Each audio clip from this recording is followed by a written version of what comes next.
Monsieur le Président, distingués membres du Conseil, malgré les alertes répétées du gouvernement congolais depuis 3 ans, ce Conseil est resté passif. Ce Conseil ne peut se contenter de déclarations de préoccupation ou de rester simplement saisi de la question. Son mandat, son devoir est de protéger la paix et la sécurité internationale, de défendre la vie humaine sans distinction d'origine, de race, de religion ou de genre. Ce Conseil est le garant de l'espoir et de la foi en des jours meilleurs, des jours de paix, de développement et de prospérité. C'est pourquoi nous appelons ce Conseil à agir de manière décisive et immédiate, conformément aux preuves accablantes fournies par le dernier rapport du groupe d'experts. Voici les actions concrètes que nous exigeons. Le Conseil de sécurité doit ordonner immédiatement la fin des hostilités par le Rwanda et exiger le retrait immédiat des troupes rwandaises présentes sur le territoire congolais.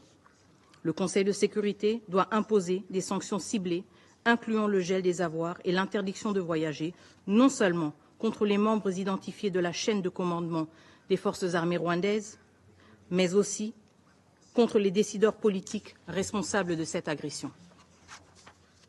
Le Conseil de sécurité doit imposer un embargo total sur les exportations de tous les minerais étiquetés comme rwandais, en particulier le coltan et l'or, afin de mettre fin à l'exploitation illégale des ressources naturelles de la République démocratique du Congo.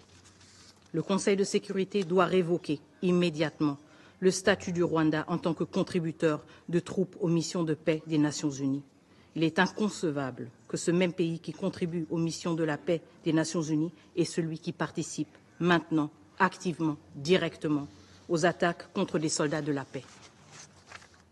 Le Conseil de sécurité, finalement, doit instaurer un régime de notification systématique pour toute vente et transfert d'armes au Rwanda par les États membres ou des entités privées. Cela garantira que ces armes ne soient pas utilisées pour équiper des groupes armés sous embargo, tels que le M23. Monsieur le Président, distingués membres du Conseil, ce Conseil est à un tournant majeur